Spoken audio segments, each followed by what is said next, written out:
তুমি যদি এবাৰ এছএছএলচি 2026 দিছা তেনেহ'লে এই ভিডিঅ'টো তোমাৰ বাবে খুব ইম্পৰ্টেণ্ট হ'বলৈ গৈ আছে কাৰণ এই ভিডিঅ'টোত আমি ডিছকাছ কৰিবলৈ গৈ আছোঁ যে আমি এছএছএলচি 2026 ৰ ৰিজাল্ট কেনেকৈ চেক কৰিব পাৰি যিহেতু ৰিজাল্ট দিয়া বেছি দিন নাই ইলেকশ্যনৰ আগতে তোমালোকৰ ৰিজাল্ট দিব সো এতিয়ালৈ কোনো ধৰণৰ কিন্তু নটিফিকেশ্যন সেৱাৰ তৰফৰ পৰা অহা নাই তো আমি ইয়াৰ পৰা ধাৰণা ল'ব পাৰোঁ যে ইলেকশ্যনৰ আগতে তোমালোকৰ ৰিজাল্ট দিব তোমালোকৰ যেতিয়া ৰিজাল্ট ডিক্লেয়াৰ হ'ব ডেটটো তেতিয়া তোমালোকৰ সেৱাৰ তৰফৰ পৰা নটিফিকেশ্যন আহিব লগতে ৰণোজ পেগু ছাৰে বা হিমন্ত ছাৰে তোমালোকৰ ফেচবুকৰ জৰিয়তে ইহঁতে জনাই দিব সো ৰিজাল্টৰ ডেট লৈ সেইটো মাথা মাৰাৰ দৰকাৰ নাই কিন্তু ৰিজাল্টটো কেনেকৈ চেক কৰিম সেইটো বিষয়ে আমি এই ভিডিঅ'টো ডিছকাছ কৰিম সো ব'লা এতিয়া চাই লওঁ ৰিজাল্ট চেক কৰাৰ কাৰণে প্ৰথমতে তোমালোকে আহি যাবা প্লে ষ্টৰত আহি তোমালোকে সাৰ্চ কৰিবা ইয়াত যে কি তোমালোকে এএছএছবি ৰিজাল্ট এএছএছবি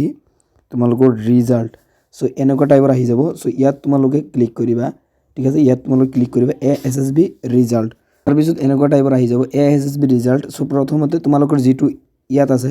এএছএছবি ৰিজাল্ট ইয়াত তোমালোকে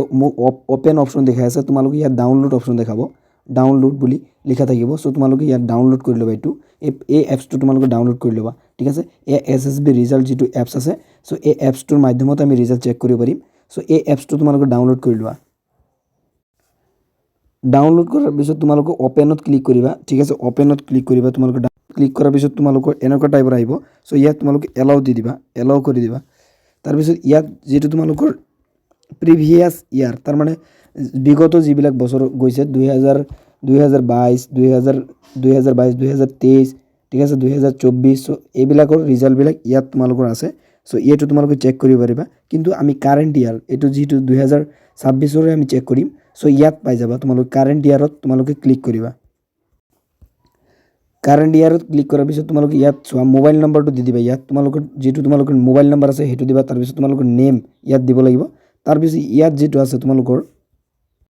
ইয়াত তোমালোকৰ ক্লাছটো দিব লাগিব তোমালোকে হাই সেকেন্ডাৰী নে তোমালোকৰ এই ক্লাছ 10 সো তোমালোকে যেটো ক্লাছ 10 সো ইয়াত তোমালোকে ডিপ্লোমা কোর্স আফটার ক্লাছ 10 ইয়াত ৰেজিস্টাৰ কৰিবা ঠিক আছে তাৰ পিছত তোমালোকে এইবিলাক নেম দিয়াৰ পিছত মোবাইল নম্বৰ দিয়াৰ পিছত তোমালোকে ক্লাছ দিয়াৰ পিছত এনেকুৱা টাইপৰ আহিব সো এনেকুৱা টাইপৰ ওপেন হৈ যাব এতিয়া কথাটো হ'ল ইয়াত এএছএছবি এছএছএলসি ক্লাছ 10 ৰিজাল্ট 2026 যেহেতু এবাৰ 2026 এই কাৰণে ইয়াত 2026 লিখা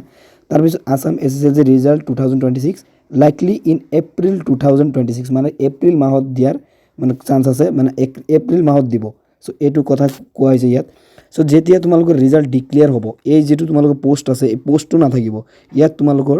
হেৰি থাকিব ৰোল থাকিব তাৰ পিছত নাম্বাৰ থাকিব ৰেজিষ্ট্ৰেচন নাম্বাৰ থাকিব সো এইবিলাক তোমালোকে ফিল আপ কৰিব লাগিব যেটো তোমালোকৰ এডমিট আছে ৰেজিষ্ট্ৰেচন কাৰ্ড আছে তাৰ পৰা তোমালোকে চাই নাম্বাৰটো আৰু ৰোলটো ইয়াত এন্টাৰ কৰি দিবা লগে তোমালোকৰ যেটো মাৰ্কশিট আছে তোমালোকৰ মাৰ্কৰ যেটো মাৰ্কশিট আছে সো মাৰ্কশিটটো ওপেন হৈ যাব ঠিক আছে এটো তোমালোকৰ ৰিজাল্টৰ ডেট গোৱান আৱাৰ পিছত হে এটো ওপেন হ'ব এতিয়া কিন্তু ওপেন নহয় তো এইটো এনেকুৱা টাইপৰ প্ৰসেছত তোমালোকৰ ৰিজাল্টটো চেক কৰিব পাৰিবা সো আশা কৰিছো তোমালোকে বুজি পাইছা থ্যাঙ্কস ফৰ ওয়াচিং